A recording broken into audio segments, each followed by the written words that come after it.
Halo, selamat sore teman-teman ngopi-ngopi. Kali ini kita tim ngopi-ngopi ada di Lumpur Lapindo Sidoarjo bersama dengan Bapak Puji Waluyo. Kita akan podcast beliau selaku warga sekitar sini, Pak ya. Warga di dalam peta area terdampak. Warga yang terdampak dari Lumpur Lapindo kemarin, dan kita akan nge-podcast untuk bercerita. Pak Puji, kalau kita kemarin dengan tim itu kenapa harus ke Lapindo? Karena sekarang isu ini kan sudah mulai diredam nih, kayaknya sudah mulai tidak ada. Nah, kita mau diskusi dengan Pak Puji itu sebenarnya dari warga yang ada di sekitar Lapindo sendiri itu gimana sih kondisinya, Pak? Kondisinya sekarang ya seperti kita yang ketahui seperti ini.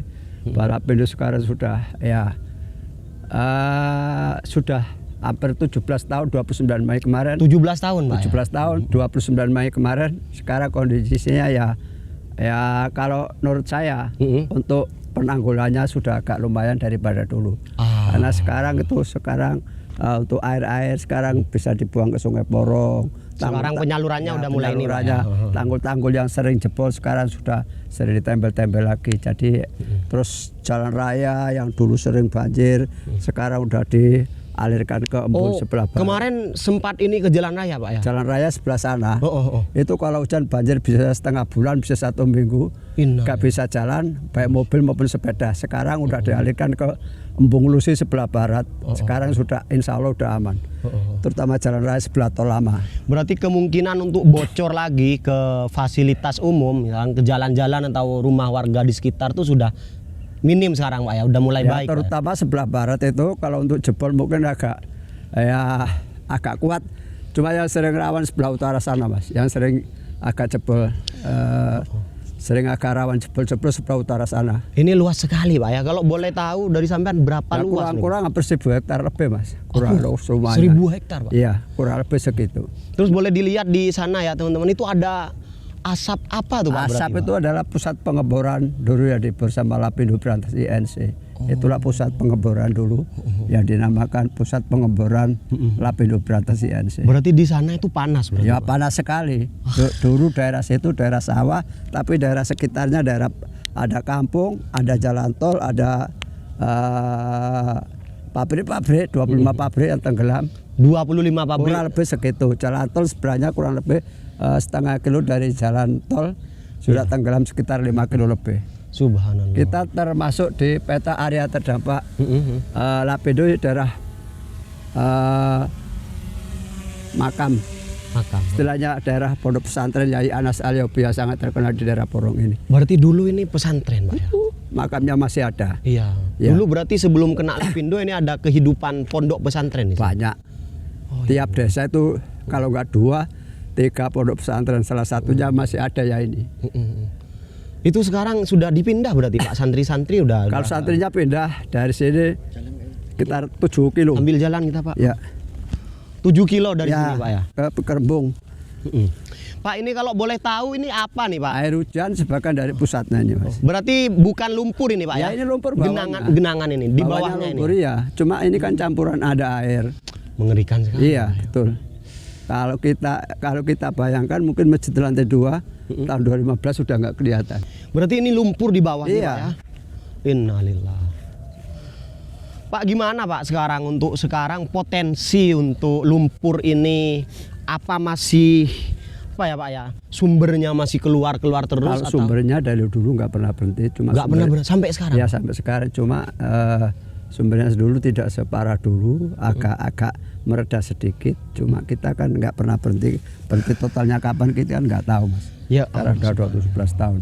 Berarti kita tidak bisa memprediksi kapan apa namanya. Itu artinya lumpur itu kan dari bawah tanah, Pak ya. Keluar terus. Ada lumpur, ada air, ada minyak seperti gas LPG itu. Ada seperti kalau kering ada garamnya, Mas. Ada garamnya? Iya, ini kan kalau kering ada garamnya. Iya. Pak, terus kan tadi penyaluran sudah ada perbaikan, Pak ya. Tentang pengelolaan sendiri gimana nih, Pak, nanti? Masa dibiarkan 1000 hektaran kayak gini dibiarkan? Untuk semua pengelolaan diambil alih sama pemerintah pusat di bawah naungan Menteri Pur. Di bawah naungan Menteri Pur itu maksudnya di Menteri apa itu? PUPR, Pak. PUPR ya. naungan di bawah menteri itu. Jadi semua ini dinaungi sama dia yang diambil alih pemerintah pusat semua, Mas. Oh, berarti sekarang sudah diambil alih oleh kementerian. Kementerian PUR itu. PUPR. Terus.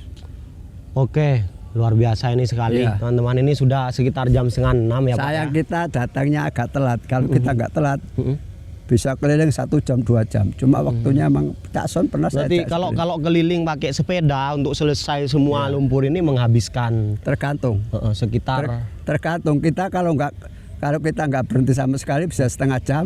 Kalau kita berhenti wawancara bisa 2 jam 2-3 jam. Cak Son pernah 2 jam pernah berarti sama luas temannya. banget Pak. Iya. Karena kita carikan tempat-tempat yang kalau tanggung jawab dari pemerintah Pak ya, bagaimanapun kan ini dulu tempatnya warga, tempat kehidupan nih Pak. Setelah 17 tahun, bagaimana ganti rugi lah bahasanya dari pemerintah kepada warga. Ganti ini rugi. Sudah layak atau masih ada yang kurang dari warga sendiri itu Pak? Ganti ruginya dulu kan perjanjiannya Bang, 2 kali langsung lunas, tapi angsuran lunas. Ya, dalam perjalanan dulu sempat macet berapa tahun kita lupa. Tapi akhirnya tahun 2015 kalau nggak salah Presiden Jokowi tadi presiden udah ada yang selesai, ada yang belum. Sebagian kecil ada yang belum selesai. Tapi sebagian kecil masih selesai ya. Ada yang berapa persen belum selesai Mas emangnya. Padahal itu sudah ditangani pemerintah Pak ya. Iya. Pemerintah pusat Mas. Kalau kira-kira soal ganti ruginya itu sistem ganti ruginya gimana sih Pak pemerintah itu? Ganti ruginya kita kan ada surat-suratnya dulu. Jadi misalkan harga rumah misalkan 100 juta ya Pak ya? Iya. Harga tanah plus rumahnya. Ada harga tanah dulu dihargai kalau nggak salah Mas 1 juta, bangunan 1,5 juta per meter Mas. Kalau sawah itu sangat murah sekali 120.000 kalau nggak salah. Ya Allah 120.000 ya, per meter. Tinggal kali kan cuma nggak ada kelas-kelasan Mas. Jadi kalau dari warga sekitar soal ganti rugi itu sudah benar-benar isu itu udah selesai gitu Pak ya? Ada juga yang belum selesai, tergantung. Kalau saya sendiri udah selesai, data teman-teman kan seperti teman saya tadi kan ada yang belum selesai itu. Tergantung orangnya, kita kan nggak tahu. Ya itu mah hampir mungkin 80% udah selesai. Teman-teman mungkin ada yang belum selesai, kita detailnya kan kurang tahu. Iya. Pak, ini kalau boleh tanya ini Pak. Kalau menurut sampean masih diperbolehkan. Dulu kan waktu awal-awal lumpur Lapindo ini kasusnya lagi marak, tuh kan orang ini ada satu nama Pak ya, tokoh nasional yang disebut-sebut sebagai penanggung jawab, yaitu Pak Abu Rizal Bakri. Ya, dan beliau juga bertanggung jawab, tampil di ini publik bahwa beliau bertanggung jawab. Kalau dari masyarakat di sini Pak, perspektif masyarakat yang terdampak, bagaimana tanggapan tentang Pak Abu Rizal Bakri? Pak Abu Rizal Bakri mungkin ya emang yang kalau saya ngeliat di media massa itu kan dia yang punya istilahnya aset yang mungkin yang agak besar di sini. Mungkin untuk menanggung sekian banyak ini mungkin ya enggak kuat. Mungkin akhirnya diambil alih pemerintah. Karena ini terlalu banyak ribuan kakak Mas. Iya. Berarti yang terdampak ini sudah bahasanya bukan puluhan lagi tapi ribuan. Ribuan Mas, 16 desa. Dulu berarti ini padat, pemukiman padat penduduk Mas ini. Seperti itu loh Mas, kampung-kampungnya itu. Iya. Banyak masjid, banyak pondok pesantren. Bentar Pak, tadi belum selesai soal Abu Rizal Bakri. Ya. Dalam tanggapan masyarakat sini nih, kan orang tuh dulu yang diangkat ini kan Pak Abu Rizal Bakri. Ya, sekarang gimana itu? Dalam beberapa tahun sudah ada ganti rugi, ada ini dan lain sebagainya. Ya. Soal Pak Abu Rizal gimana menurut Pak Abu Rizal? Sepertinya sudah dipasrahkan ke pemerintah semua Mas. Cuma sebagian juga dia dong bayar berapa triliun kita nggak tahu. Cuma sekarang kan udah diambil ke pemerintah semua. Beliau bercerita di salah satu TV itu kalau dia juga ngeluarin berapa triliun gitu Pak ya. Artinya beliau tidak lari dari tanggung jawab itu Pak ya, tanggung jawab ya. Cuma memang mungkin mekanisme pusat yang lebih tahu gimana. Karena sekian ribu orang mungkin ya nggak kuat diambil oleh pemerintah pusat itu Mas. Dulu nama perusahaan yang ngebor ini itu namanya Lapindo INC. Lapindo INC. Lapindo Berantas INC. Punya pemerintah itu Pak. Sebenarnya kalau kita tahu, kita kan nggak tahu. Iya Pak. Nggak tahu betul, cuma kalau terkenalnya kan punya Pak Abu Rizal Bakri. Iya. Terkenalnya punya Pak Abu Rizal Bakri itu Pak. Iya sih, kalau kita kemarin pernah Iya. beberapa kali ngikutin isu lumpur lapindo ini, sebenarnya lebih kepada ini aja sih Pak, selain ingin menanyakan tanggapan Iya. warga sekitar setelah kejadian ini semua, cuma mau tahu gitu loh Pak, Iya, menurut iya, betul. informasi yang terdekat, kira-kira Iya. apakah sudah ada visi ke depan tentang lahan ini mau jadi apa atau mau digimanakan atau Sebenarnya dulu kan sempat untuk jadikan pariwisata dari pemerintah untuk geofag, tapi kan kenyataannya kan sampai sekarang kan mungkin masih susah juga untuk dibikinkan pariwisata yang profesional, karena ini kan tanah ini masih campur-campur Mas, punya negara ya, punya Lapindo ya, sebagian masyarakat ya, sebagian perusahaan ya. Jadi kalau andai kan mau dibikin pariwisata yang profesional mungkin masih agak susah. Kecuali ya di luar peta itu udah milik negara Mas. berarti sudah ada inisiatif kemarin itu tentang mau dijadikannya Ya. ini wisata Iya gitu betul. Pak. Ada sebenarnya. Oke. Tapi sampai sekarang Ya, belum. kabar itu belum ada Ya. tindak lanjut gitu Pak ya.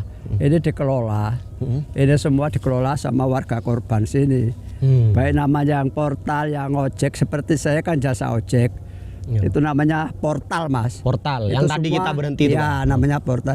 Semua dikelola sama warga korban yang hilang pekerjaan. Aduh ya Allah. Ya, hilang kerjaan, jadi ya mohon maaf kalau masuk ditarik mungkin ya itu memang Harap dimaklumi lah Pak ya. ada memang itu untuk makan kita. Seperti saya juga ngojek kadang-kadang dapat, kadang-kadang enggak. Berarti sampean keseharian ngojek selain Iya, kadang-kadang dapat, kadang-kadang enggak. Jadi istilahnya itu memang untuk pemasukan warga korban untuk makan gitu aja, untuk enggak lain-lain.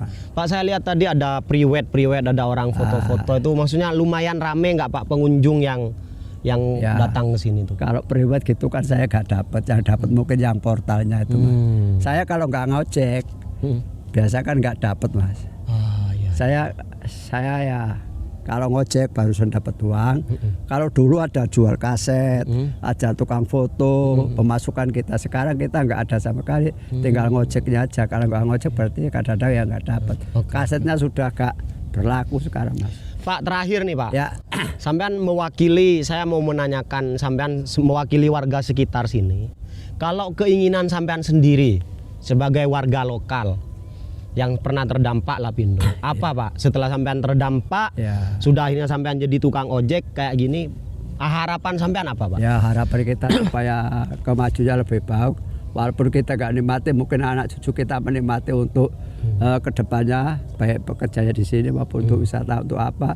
Ya penting mungkin kita agak menangi ya, anak cucu kita bisa bekerja di sini besok Mas. Gitu. Berarti Harapan saya. sampean sebenarnya selaku warga sekitar sangat sepakat kalau Iya, ini dikelola betul. sebagai wisata Iya. gitu Pak. Wisata apa-apa yang bisa menyerap tenaga kerja warga korban yang paling utama itu. Soal keamanan gimana Pak? Kalau misalkan dijadikan wisata tiba-tiba atau sumbernya lembur, Ya itu yang belum bisa dijamin. belum kita dijamin itu Mas. Insya Allah, tapi kalau kita untuk jamin sedikit-sedikit, misalnya tukang ojek kita bawa pengunjung, Mas jangan di situ karena situ bahaya, Mas jangan ke situ karena situ bahaya. Warga di Kita sini sudah tiap tahu hari ya spot-spot yang bahaya ya. Sudah istilahnya sudah memberikan arahan, terutama yang kita ngojek sama penumpang kita sendiri.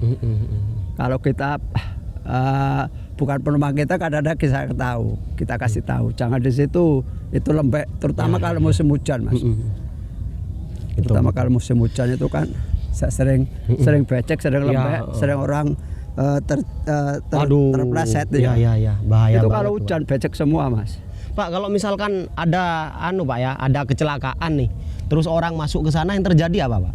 Insya Allah sampai sekarang belum Pak ya. Kita juga kan agak cerewet Mas. Oh iya, tidak berhenti iya. ngingetin ya. Jadi kita ngingetin sama orang-orang pengunjung juga, walaupun bukan penumpang kita. Kalau ada kakak kan kasihan Mas. Iya. Oke Pak, terakhir sekali nih Pak. Ya. Untuk harapan warga sekitar, bantuan pemerintah yang paling diinginkan ya, yang paling diharapkan oleh warga sekitar yang terdampak itu setelah 17 tahun ini kira-kira apa Pak? Bantuan sebenarnya sudah apa ya Mas, bantuan sudah kayak udah gak ada lagi Mas bantuan. Sudah cukup lah dari pemerintah. Sudah Bukan gak ada bantuan lagi. Bantuan kita yang kita harapkan ya mungkin pekerjaan, mungkin apa. Kalau untuk finansial sendiri mungkin sudah gak ada lagi Mas. Berarti soal pekerjaan warga yang terdampak akhirnya yang menjadi ojek belaka ini tidak difikirkan sama sekali dari pemerintah. Betul, kalau untuk bantuan tidak dapat perhatian sudah Pak. Insya Allah kita tapi masih bisa menumpang di sini. Ya alhamdulillah lah masih bisa menumpang. Ini kan sebagian sudah ada yang lunas, kita masih bisa numpang sini ya. Itu aja udah alhamdulillah, terima kasih kita. Boleh saya simpulkan berarti sebenarnya warga sekitar ini mengharap pemerintah memberi perhatian supaya dicarikan lah Pak ya kayak betul. peluang kerja mungkin dikasih jalur-jalur untuk yang Cuma terdampak. sebagian kecil ya sudah ada banyak yang bekerja ya dipekerjakan orang-orang sini, bagian kecil aja Pak. Seperti tukang babat-babat, jaga Tapi kan sebagian kecil tuh Pak ya. Ada paling puluhan gitu Pak ya. Ratusan mungkin Mas. Ratusan Pak ya. Ada tukang babat, ada tukang strip, tukang kebun, ada tukang pompa-pompa, jaga pompa itu. Oke. Makasih Pak Puji ya atas obrolannya. Itu saja mungkin teman-teman obrolan kita dengan Pak Puji selaku warga sekitar yang terdampak oleh lumpur lapindo dari 17 tahun yang lalu Pak ya. Sekarang beralih menjadi ojek, menjadi pekerjaan ojek dan pemandu wisata di sini. Semoga informasi ini bisa memberi manfaat untuk teman-teman sekalian. Salam ngopi-ngopi, ngobrol pintar penuh inspirasi.